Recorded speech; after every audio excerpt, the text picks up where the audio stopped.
नमस्कार, मी हेमंत देसाई ऑफिशियल या माझ्या यूट्यूब चॅनलमध्ये आपलं मनापासून स्वागत. मित्रांनो, राहुल गांधी यांची न्याय यात्रा, भारत जोडो न्याय यात्रा ही सुरू होऊन काही दिवस झालेले. मणिपूरमधून ही यात्रा सुरू झाली, त्यानंतर पश्चिम बंगालमध्ये गेली, आणखीन काही ठिकाणी गेली आणि आता ती बिहारमध्ये आलेली आहे. बिहारमध्ये ही यात्रा आली त्यावेळी नेमकंच नितीश कुमार यांनी पलटी मारली होती. पलटी मारून त्यांनी भाजपबरोबर आघाडी केली. महागठबंधन म्हणजे ज्यामध्ये काँग्रेस आणि राजद होतं त्यांची आघाडी तोडली आणि भाजपबरोबर ते गेले. त्या निमित्ताने राहुल गांधी यांनी नितीश कुमार यांच्यावरती टीकास्त्र सोडलं.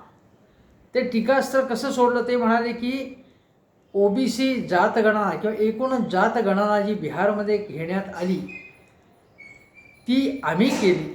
म्हणजे काँग्रेसनी आणि तेजस्वी यादव, लालू यादव यांचा पक्ष, त्यांचा चिरंजीव तेजस्वी यादव, राजद म्हणजे राष्ट्रीय जनता दल, आम्ही आग्रह धरला म्हणून ही जातगणना झाली. आणि नितीश कुमार यांना ती जातगणना करायला तेवढा उत्साह नव्हता.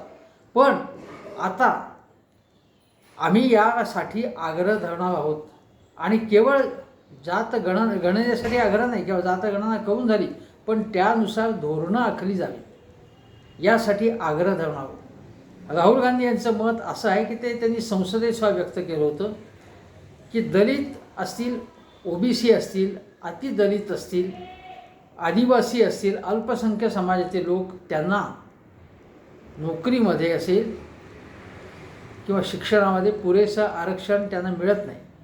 जर मिळालं असतं तर त्यांच्या मते सरकारी अधिकारी जे उच्चपदस्थ सनदी अधिकारी आहेत, 90 अधिकारी देशाचं धोरण ठरवतात, त्यामध्ये हाताच्या बोटावर मोजता येतील एवढेसुद्धा ओबीसी अधिकारी नाहीत असं त्यांनी सांगितलं. जेव्हा ओबीसीचा प्रश्न फार चर्चेला आला होता मोठ्या प्रमाणात देश पातळीवरती आला होता. राहुल गांधी हा आग्रह सातत्याने धरत आहेत की पिछड्या वर्गांना अधिकार मिळाले पाहिजे. जी पिछड्यांची लढाई कर्पूरी ठाकूर, बिहारचे माजी मुख्यमंत्री, यांनी आग्रह धरला होता, तोच आग्रह हा राहुल गांधी यांनी धरलेला आहे. आणि त्यांनी नितीश कुमार यांच्यावरती हल्लाबोल केलाच, पण त्यांची एक चुटकुलाही सांगितला, एक किस्सा सांगितला. ते असं म्हणाले की राज्यपालांना भेटून नितीश कुमार परतले, त्यांनी शपथ घेतली, नवे सरकार स्थापन केलं, भाजपबरोबर शपथ घेतली आणि गाडीतनं ते राज्यपाल भवनाच्या बाहेर पडले. आणि मग पुन्हा ते आले आणि म्हणाले की अरे माझी शाल तिथे विसरले, मला राजभवनला गेलं पाहिजे. मग ते आल्यावरती राज्यपाल म्हणाले अरे इतने जल्दी आ गए, वापस आ गए. म्हणजे आता पुन्हा एकदा शपथ होती. म्हणजे पलटूराम हे काही क्षणामध्ये सुद्धा पलटी मारू शकतात. एक सरकार पाडून ते स्वतः मुख्यमंत्री 9 वेळा झालेले आहेत आणि त्यामुळे हे सरकार पाडायचं, पुन्हा मुख्यमंत्री व्हायचं, असं त्यांनी काही सेकंदात केलं की काय, काही मिनिटात केले की काय, असा प्रश्न राज्यपालाने विचारला. असा एक किस्सा राहुल गांधी यांनी ऐकून नितीश कुमार यांची एकूण जी ख्याती आहे, जी आता देशाला माहिती झाली आहे, त्याच्यासंबंधी पुन्हा एकदा त्याच्यावरती त्यांनी बोट ठेवलं. पण मुद्दा हा नाही आहे. मला आज चर्चेला मुद्दा घ्यायचा आहे की एकीकडे राहुल गांधी हे पिछड्यांची लढाई लढत आहेत, किंवा देशामधली विषमता कमी व्हायला पाहिजे, देशामध्ये समता आली पाहिजे, गरिबांचे प्रश्न हाती घेतले पाहिजेत, आरक्षणाचे प्रश्न सोडवले पाहिजेत, अल्पसंख्याकांना संरक्षण दिलं पाहिजे, आणि मोहब्बत की दुकान म्हणजे द्वेषाच्या सगळ्या बाजारात मला मोहब्बतचं दुकान, मला सहिष्णुता, प्रेम, बंधुभाव याचं दुकान काढायचं आहे, हा संदेश देण्यासाठी ही न्याययात्रा आहे.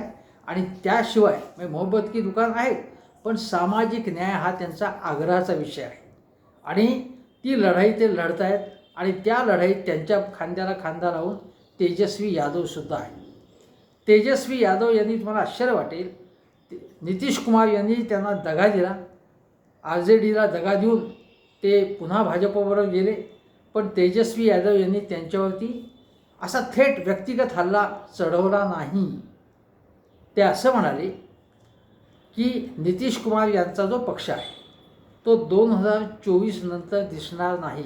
आणि ते म्हणतात की आप लिख के ले लो, मी कधीही जे बोलतो तेच करून दाखवतो की ते घडतं असं ते म्हणाले. आणि तसं घडेल याचं कारण असं आहे की आपण लक्षात घ्या की भारतीय जनता पक्षाचं धोरण आज काय आहे की प्रादेशिक पक्ष जे असतील ते संपवायचे. ते संपवल्याशिवाय आपली तिथे सत्ता येऊ शकत नाही. सत्ता येईपर्यंत प्रादेशिक पक्षांना थोडंसं हाताशी धरायचं. म्हणजे आता नितीश कुमारांना हाताशी धरायचं आणि मग आपली ताकद वाढली की मग नितीश कुमारांना फेकून द्यायचं. ज्याप्रमाणे महाराष्ट्रामध्ये शिवसेनेला म्हणजे एकसंध शिवसेना होती तेव्हा शिवसेनेचा वापर केला. आधी धाकटे भाऊ शिवसेनेच्या बळावर मोठे भाऊ झाले, मग दादागिरी करायला लागले आणि मग शिवसेनेला फेकून देण्याचा त्याची उपेक्षा करण्याचा प्रयत्न देवेंद्र फडणवीसांनी केला, मोदी शहांनी केला आणि मग शिवसेना बदत नाही, उद्धव ठाकरे बदत नाही म्हणून खोक्याचा प्रयोग झाला असा आरोप झाला आणि मग शिवसेना तोडण्यात आली. आजही बिहारमध्ये हाच प्रयोग चालू होता. बिहारमध्ये JDU तोडण्याचा प्रयोग चालू होता.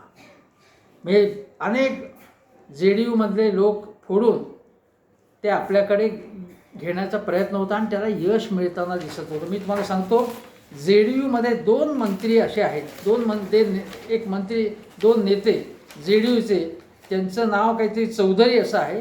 ते सातत्याने सांगत होते यांना, अशोक चौधरी आणि विजय चौधरी, एक होते काँग्रेसमधले आणि मग ते JDUमध्ये आले आणि दुसरे JDUमध्ये अर्थमंत्री होते. सारखं सांगत होते नितीश कुमारांना की आपल्याला भाजपवर जायला लागेल आणि त्यामुळे नितीश कुमारवरती यांच्यावरती असा दबाव पक्षातून येत होता. त्यांचे जे प्रदेशाध्यक्ष होते ललन सिंग यांना लालू प्रसाद यादव यांच्याबरोबरच राहण्यामध्ये रस होता म्हणून त्यांना राष्ट्रीय अध्यक्ष जे पद होतं त्याच्यावरून हाकलण्यात आलं आणि नितीश कुमार स्वतः त्या पदावरती जाऊन बसले. आता प्रश्न असा आहे की मी काय म्हणतो आहे सतत की ही अन्याय यात्रा भारतीय जनता पक्षाने कशी सुरू केली बघा. म्हणजे महागठबंधन सरकार होतं आणि नितीश कुमार त्यामध्ये मुख्यमंत्री होते. त्यावेळी एकदा काही महिन्यांपूर्वीच 1-2 महिन्यांमध्येच नितीश कुमार यांनी ज्याला पुनरुत्पादन म्हणतो आपण, म्हणजे बाळाला जन्म देणं, रिप्रोडक्शन म्हणतो, त्यासंबंधी महिलांच्या त्यासंबंधी बोलताना काही उद्गार काढले आणि त्याच्यावरून भारतीय जनता पक्षाने, जो विरोधी पक्ष आहे तिथला होता, म्हणजे आता नाही, आता सत्तेत आले, त्या भाजपने, स्मृती इराणींनी, नरेंद्र मोदींनी सांगायला सुरुवात केली की नितीश कुमार यांनी महिलांचा अपमान केलेला आहे पूर्णपणे, हे पूर्णपणे महिला विरोधी बोलत आहेत. हे कुठले आहेत हे, या नितीश कुमार हे मुख्यमंत्री पदी बसायला लायक नाही आहे, इतका हा पूर्णपणे प्रतिगामी माणूस आहे, असं मोदी, स्मृती इराणी वगैरे टीका करत होते. आज त्याच नितीश कुमार यांच्याबरोबर ते गेलेले आहेत. नितीश कुमार काय म्हणत होते, मिट्टी में मिल जाऊंगा लेकिन भाजप के साथ नहीं जाऊंगा. अमित शहा यांनी सभेत सांगितलं, नितीश कुमार सुनो, लल्लन सिंग जे त्यांच्या पक्षाचे तेव्हा राष्ट्रीय अध्यक्ष होते, आप भी सुनो की हमारे दरवाजे आपके लिए बंद है, असं काही महिन्यापूर्वी त्यांनी सांगितलं होतं अमित शहाने. आणि ते सगळं विसरून आता नितीश कुमारांना त्यांनी बरोबर घेतले. का घेतलं? जर नितीश कुमार येण्यापूर्वीसुद्धा भारतीय जनता पक्ष म्हणत होता पक्ष की 400पेक्षा जास्त जागा लोकसभेच्या आम्हाला मिळणार. मग जर एवढ्या तुम्हाला जागा मिळणार होत्या तर नितीश कुमारांना बरोबर घेण्याची गरज काय होती तुम्हाला? JDU जर संपणारच होता स्वतःच्याच कर्माने तर तुम्ही त्यांना मित्रपक्ष म्हणून आपल्याबरोबर का घेतलं हे सांगायला पाहिजे ना. नितीश कुमार यांचं दारूबंदीचं धोरण कसं बोगस आहे, कसं फसलं आहे, कसं करप्शन चालू आहे हे सांगत असणाऱ्या भाजप आता गप्प का आहे हे प्रश्न विचारावेच लागतील. आणि दुसरी गोष्ट अशी मी तुम्हाला सांगतो की ज्या पद्धतीने नितीश कुमार सरकार पाडलं, ज्या पद्धतीने महाराष्ट्रातलं उद्धव ठाकरे सरकार पाडलं, म्हणजे हा कसा भारतीय जनता पक्ष हा लबाड्या करतोय बघा. म्हणजे आपल्याबरोबर असेपर्यंत तो पक्ष चांगला, त्या पक्षाचा नेता चांगला, तो स्वच्छ, सुसंस्कृत, सभ्य, त्याला मोठं उत्तम भविष्य आहे. आणि तोच जर दुसऱ्या बाजूला गेला, म्हणजे नितीश कुमार ज्या क्षणी लालू प्रसादांबरोबर गेले त्या क्षणी ते व्हिलन झाले भाजपच्या दृष्टीने. नितीश कुमार ज्या क्षणी लालूंना टांग मारून, तेजस्वीला टांग मारून भाजपबरोबर गेले, आता ते नितीश कुमार हे जणू काही मर्यादा पुरुषोत्तम राम आहेत असं ते म्हणायला लागले. हे आपण भारतीय जनता पक्षाचा हा जो सगळा बोगस व्यवहार आहे हे लक्षात घ्या. तुम्हाला अजून एक गोष्ट सांगतो. ज्यावेळी भारतीय जनता पक्षाची असलेली युती तोडून 2022मध्ये नितीश कुमार हे लालूंना मिळाले आणि त्यांनी महागठबंधन सरकार, म्हणजे काँग्रेसही होतं त्याच्यामध्ये, महागठबंधन सरकार स्थापन केलं. त्यानंतर लगेच तुम्हाला सांगतो, लगेच लालू प्रसाद यादव, त्यांच्या कन्या मिसा, तेजस्वी यादव यांच्या मागे चौकशा लावण्यात आल्या. त्यांच्या वेगवेगळ्या मालमत्तांवरती छापे टाकण्यात आले, रेड्स टाकण्यात आले. अरे जोपर्यंत हे सरकार स्थापन झालं नव्हतं, महागठबंधन सरकार, तोपर्यंत तुम्हाला काही आढळलं नाही. आणि अचानकपणे 2008-09 रेल्वेमध्ये नोकरी देण्यासाठी यांनी जागा हडपल्या, जमिनी हडपल्या, ज्यांना नोकऱ्या दिल्या त्यांच्याकडून. असं हे जे काही कथित स्कॅम आहे त्याच्यामध्ये लालू प्रसाद, मिसा, तेजस्वी या सगळ्यांना अडकवण्याचा प्रयत्न केला गेला. पण मी सांगतो तुम्हाला की लालू प्रसाद यादव यांनी तुरुंगवासही भोगलेला आहे. चारा घोटाळ्यामध्ये मी त्याचं बिलकुल समर्थन करणार नाही, त्यांच्या काही व्यवहारांचं, पण आयडिओलॉजिकल भूमिकेवरती ते ठाम.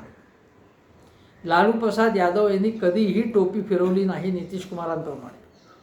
त्यांनी भारतीय जनता पक्षाच्या धर्मांध राजकारणाच्या विरोधात ते ठामपणे उभे राहिले.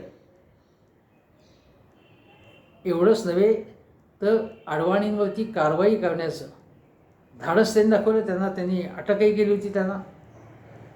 आणि आपल्या राज्यामध्ये म्हणजे बिहारमध्ये धार्मिक दंगे होऊन दिले नाहीत. त्यांनी ठामपणे मुकाबला केला, हे आपण लक्षात ठेवलं पाहिजे. तेजस्वी यादवसुद्धा समाजवादावर त्याची श्रद्धा आहे, समतेवर श्रद्धा आहे, धर्मनिरपेक्षतेवरती श्रद्धा आहे. त्यामुळे तेजस्वी हे टोपी फिरवणारे नाही आहेत. तुम्हाला सांगतो की ईडीने बोलवलं होतं लालू प्रसाद यादवांना.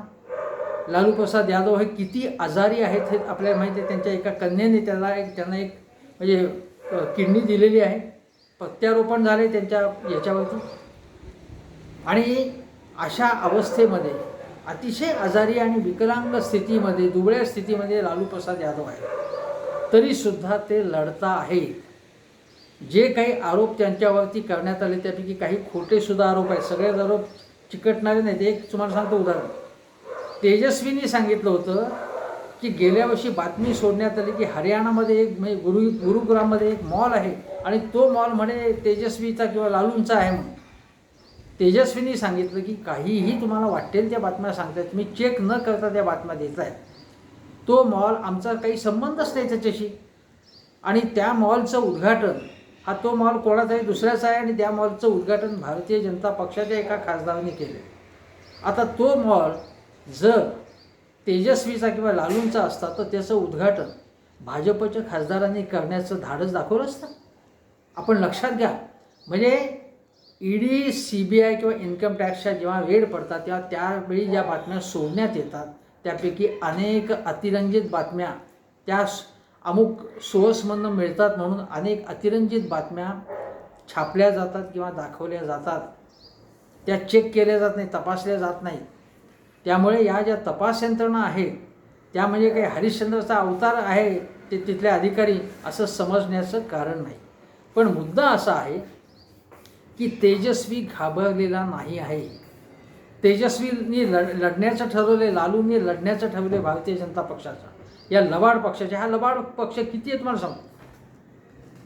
ज्यावेळी आदित्य ठाकरेंनी महानगरपालिकेमधला भ्रष्टाचार, मुंबई महानगरपालिकेतला भ्रष्टाचार चव्हाट्यावरती आणायला सुरुवात केली तेव्हा आदित्यच्या विरोधात जे बोगस आरोप त्या दिशा सॅलियनच्या मृत्यूसंबंधी, मग त्या आदित्यच्या दिशेने संशयाची एक सुळी जाते असं दाखवायचं आणि बोगस आरोप आदित्यवरती करायचं. मग SIT नेमायची आणि त्याच्या बातम्या छापून आणायच्या अशा ज्या गोष्टी होत्या. पण आदित्य ठाकरे त्यानंतर सुद्धा घाबरले नाही. सुशांत राजपूतच्या संबंधीसुद्धा आदित्य ठाकरेंवरती आरोप झाले होते, ते घाबरले नाही. आदित्य ठाकरेंनी त्यानंतर यात्रा काढल्या, अनेक मेळावे घेतले, भाषणं देऊन ते भाषणांमधून ते भाजपवरती आणि एकनाथ शिंदे गटावरती हल्लाबोल करत आहे, हे आपण लक्षात घ्या. दुसरी गोष्ट अशी आहे की भारतीय जनता पक्षाने बघा आता की किशोरी पेडणेकरांना चौकशीला बोलवलं, मध्ये मध्ये गॅप जाऊन द्यायची आणि पुन्हा चौकशीला बोलायचं. सातत्याने नवीन नवीन थोडी प्रकरणं काढायची आणि बातम्यामध्ये ठेवायचं की हे भ्रष्टाचारी आहे, हे भ्रष्टाचारी आहे, असं लोकांच्या मनामध्ये सतत एक नॅरेटिव्ह, एक समीकरण लोकांच्या मनावरती कोरलं जाईल, अशा प्रकारची ही स्ट्रॅटेजी आहे. मग रवींद्र वायकर यांच्यावरती दबाव टाकण्यात आला, त्यांची ईडीची चौकशी झाली. ते कदाचित शिंदे गटाला जातील प्रेशरच्या बळावर, असंही सांगण्यात येऊ लागलं. काही होऊ शकतं. त्यानंतर सूरज चव्हाण, त्याला अटक करण्यात आली. अजून जो एक जण आहे तो पाटकर, त्याच्यावरती कारवाई झालेली आहे. परंतु मी तुम्हाला सांगितलं त्याप्रमाणे महाराष्ट्रामध्ये खिचडी घोटाळा जो आहे, त्या खिचडी घोटाळ्यामध्ये सुद्धा आरोप प्रत्यारोप आता सुरू आहे. संजय राऊतांनी एक आरोप केला त्याच्या अगेन्स्टमध्ये. मग तो जे आदित्य ठाकरे यांच्या जवळचे एक होते राहुल कनाल, ते आता त्यांच्यावरती दबाव आल्यानंतर टोपी फिरवून ते एकनाथ शिंदेंच्या गटात गेले, कारण सत्ता तिथे आहे, तिथे फायदा, ते तिकडे गेले. अजून एक आहेत आम्ही घोले म्हणून, त्या दोघांनी पत्रकार परिषद घेऊन शिवसेनेवरती आरोप केले. आता याच्यामध्ये असं आहे की हे जे सगळं चाललं आहे ते शिंदे गटाच्याकडून किंवा भाजपच्या इशाऱ्यानुसार चाललं आहे की शिवसेना म्हणजे उद्धव ठाकरे यांची शिवसेना बदनाम करायची, त्यांना प्रेशर खाली आणायचं.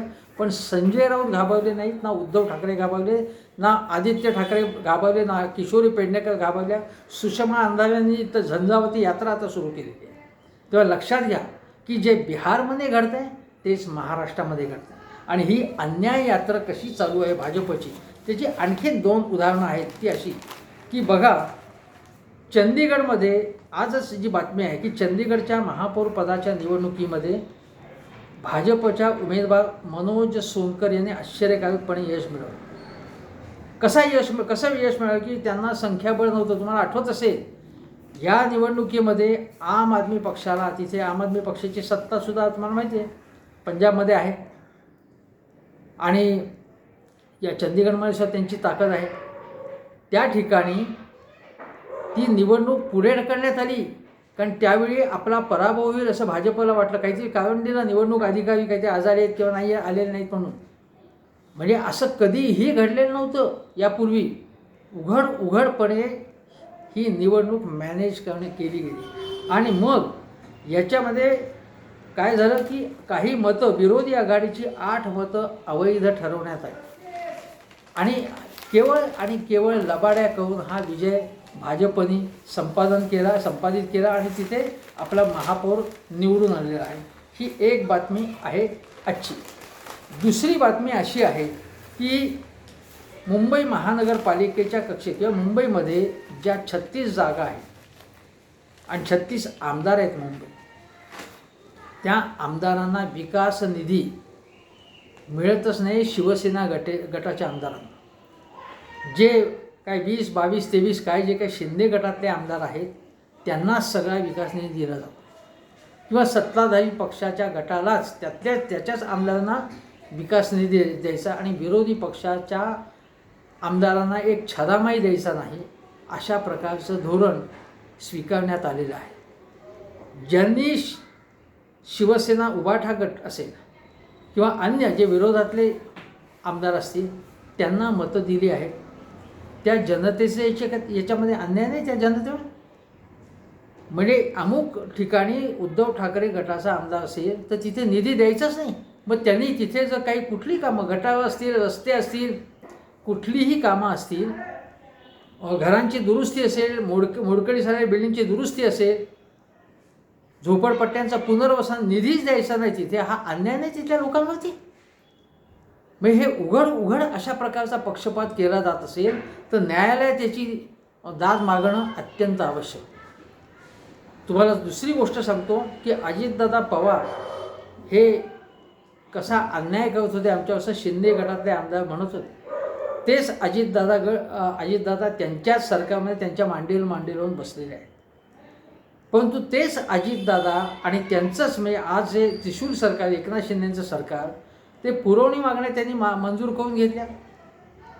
पण केवळ मुंबईतल्या नाही, अन्य ठिकाणच्या आमदारांनासुद्धा वेगवेगळ्या उपक्रमांसाठी आणि प्रकल्पांसाठी फक्त सत्ताधारी पक्षाच्या लोकांनाच पैसा दिला जातो.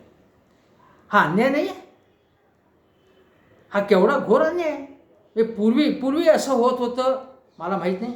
पूर्वी असं होत असेल तर तेही चूक होतं, पण आज असं होतं आहे. मी तुम्हाला उदाहरण दिलं की चंदीगडमध्ये कसा मॅनेज केला विजय. निवडणूक आधी पुढे ढकलली, विजय मॅनेज केला. या निधी वाटपाबाबत पूर्णपणे पक्षपात करणं आणि शिवाय केवळ आणि केवळ आपल्याच आमदारांना आणि आपल्या नेत्यांना, आपल्या चेल्या चपाट्यांना मदत करणं वेगवेगळ्या प्रकारची सत्ताधारी पक्षाच्या. इतरांना काही एक छदामाही द्यायचा नाही, इतरांची कामच करायची नाही, ती कामं अडवायची. मुंबई महानगरपालिकेमध्ये फक्त उद्धव ठाकरे गटावरती भ्रष्टाचाराचे आरोप करायचे आणि त्या भ्रष्टाचारात जे एकनाथ शिंदे गटातील लोक समजा कथित भ्रष्टाचारात सामील असले तर त्यांच्याकडे कानाडोळा करायचा. हा अन्याय नाही आहे? म्हणजे भाजपची ही अन्याय यात्रा केवढी कशा प्रकारची आहे. अजून एक गोष्ट सांग, राहुल गांधी हे अजिबात घाबरत नाही. संघ भाजपच्या विचारांवरती हल्लाबोल करतात ते. आणि ते जेव्हा आसाममधनं यात्रा पास झाली त्यावेळी तिथल्या शंकराच्या मंदिरामध्ये न्याययात्रेमध्ये आणि खासदार आसाममधले तरुण गोगोई, माजी मुख्यमंत्री जे भूतपूर्व मुख्यमंत्र्यांचे चिरंजीव, त्यांना मंदिरात जाऊ देण्यात आलं. पण राहुल गांधींना जाऊ दिलं गेलं नाही. मग राहुल गांधी रस्त्यावरती तिथे बसले, धरणं त्यांनी, पण राहुल गांधींना तिथे जाऊ दिलं नाही. उलट राहुल गांधी यांनी हे मुख्यमंत्री हिमंत बिस्व शर्मा जे अगोदर काँग्रेसमध्ये होते आणि आता भाजपमध्ये आहेत, ते देशातले सर्वात भ्रष्ट मुख्यमंत्री आहेत असा आरोप केला. आणि त्यांच्याकडे माहिती आहे राहुल गांधींकडे. पण लोकसभा निवडणुका झाल्यानंतर मी राहुल गांधींना अटक करीन असा दम हिमंत बिस्व शर्मा यांनी त्यांना भरला. सत्तेचा किती माज आलेला आहे या हिमंत बिस्व शर्मा, भाजपचे मुख्यमंत्री. आणि तुम्हाला अटक करायची असेल, काय आरोप काय राहुल गांधींवरती? आणि अटक करायची असेल तर लोकसभा निवडणुकीनंतर तो काय मुहूर्त आहे का? मी अयोध्येचा जसा मुहूर्त काढला होता राम मंदिराचा, तसा हा मुहूर्त आहे राहुल गांधींना अटक करण्याचा? आणि ही दादागिरीची आणि दहशतीची भाषा चालली आहे ती भाजपचा मुख्यमंत्री कर. हा भाजपचा मुख्यमंत्री हिमंत बिस्व शर्मा हा अल्पसंख्याक समुदायाला सरळ धमक्या देत असतो. सरळ धमक्या देत असतो, हाकलून लावू सगळ्यांना म्हणून. हे असले एक बोगस माणसं भाजपने आपल्या बाजूला वळवलेले आहेत आणि ते आता उतमात करतायत, हे आपण लक्षात ठेवलं पाहिजे. मी तुम्हाला जे सांगतो आहे त्याच्यामध्ये आज मला हे सांगायचं आहे की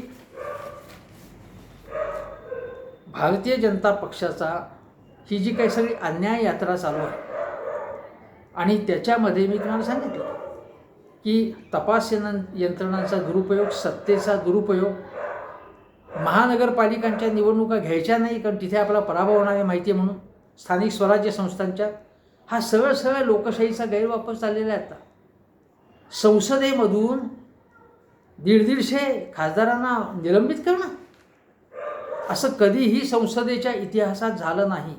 म्हणजे लोकशाहीची माती केली जाते आता हे सरकार, हे आपण लक्षात घेतलं पाहिजे.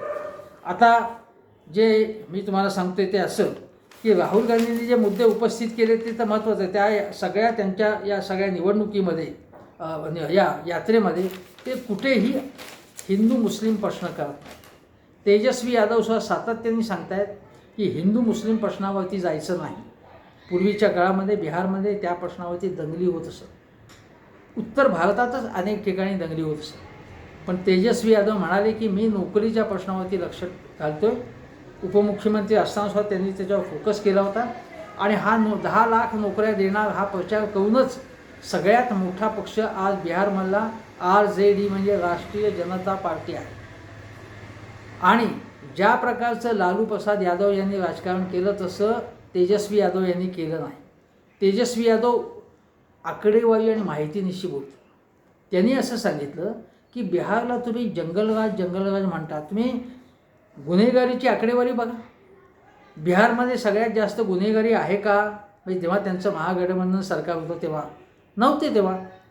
तेव्हा असे खोटे नाटे आणि खोटारडे आरोप करू नका असं ते वारंवार सांगत होते. पण भारतीय जनता पक्षाचं नॅरेटिव्ह काय की एक सेट करायचं.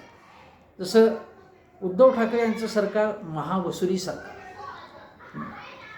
ममता बॅनर्जींचं सरकार जे आहे तृणमूल काँग्रेस सरकार ते भ्रष्ट सरकार, अरविंद केजरीवाल यांचं सरकार हे एक्साईजच्या धोरणामध्ये पूर्णपणे गफला करणारं सरकार, असं सातत्याने सांगून एकही गोष्ट सिद्ध न होताही सांगून तुमच्या डोक्यावरती भडीमार करायचा त्याचा. आता उद्धव ठाकरे सरकार असताना हे मुसलमानांचं लांगुलचालन करत आहे. त्यांनी आता मुस्लिमांची टोपी परिधान करावी अशा प्रकारची टीका केली जाते.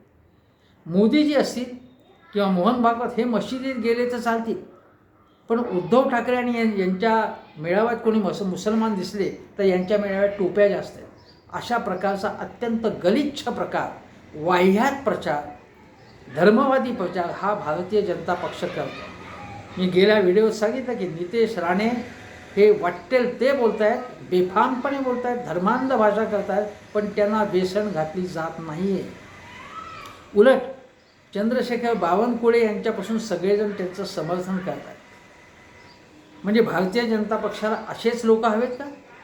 म्हणजे नितेश राणेंवरती गुन्हा दाखल करायचा नाही, हिमंत बिस्व शर्मा यांनी अतिरेकी भाषा केल्यावरती त्यांच्यावर कुठल्याही प्रकारची कारवाई करणार नाही. कोण करणार? तेच मुख्यमंत्री आहेत ना तिथे. परंतु विरोधी पक्षाच्या सदस्यांना संसदेनं निलंबित करायचं, राहुल गांधींचं संसद सदस्यत्व बरखास्त करायचं, महुआ मोइत्रा यांचं संसद सदस्यत्व बरखास्त करायचं, त्यांना त्यांचं घरातनं घर खाली करायला लावायचं, राहुल गांधींना ते घर खाली करायला लावायचं, पुन्हा द्यायला लागलं त्यांना. पण या प्रकारच्या सूडबुद्धीच्या द्वेषबुद्धीच्या कारवाया भारतीय जनता पक्ष हा सातत्याने करतो आहे. मित्रांनो लक्षात घ्या, हे किती अत्यंत बदमाश लोक आहेत, हे अत्यंत लबाड लोक आहेत, हे आपण लक्षात घेतलं पाहिजे. आता मला जे या सगळ्या व्हिडिओमधनं हेच सांगायचं आहे की हा व्हिडिओ मला नितीश कुमार यांना पलटूराम हे सगळ्यांना माहिती आहे, आता ते सांगण्यासाठी नव्हतं. पण राहुल गांधी हे न्याययात्रा काढताना सातत्याने भाजपवरती टीका करत आहेत आणि भाजपचं जे क्षुद्र संकुचित राजकारण आहे ते लोकांना उलगडून दाखवत आहेत. ते देशातले महत्त्वाचे प्रश्न मांडत आहेत आणि म्हणून राहुल गांधींच्या म्हणजे तरुणांचे प्रश्न मांडत आहेत, रोजगाराचे प्रश्न मांडत आहेत, आर्थिक विषमतेचे प्रश्न मांडत आहेत, OBC, दलित, मुस्लिम, अतिपिछडे यांचे प्रश्न मांडत आहेत, आरक्षणाचे प्रश्न मांडत आहेत, आर्थिक आणि सामाजिक प्रश्न राहुल गांधी मांडत आहेत, तेजस्वी यादव मांडत आहेत, आदित्य ठाकरे मांडत आहेत. राहुल गांधी हे काहीही तुम्ही मला वाटेल ते करा, माझ्या मुसक्या बांधा, मला तुरुंगात टाकला, मला मारा, पण मी घाबरणार नाही, मला म्हणायचं आहे तेच मी बोलणार आहे, असं राहुल गांधी आपल्या भारत जोडो यात्रेत सांगत होते, आता न्याय यात्रेसह सांगत होते.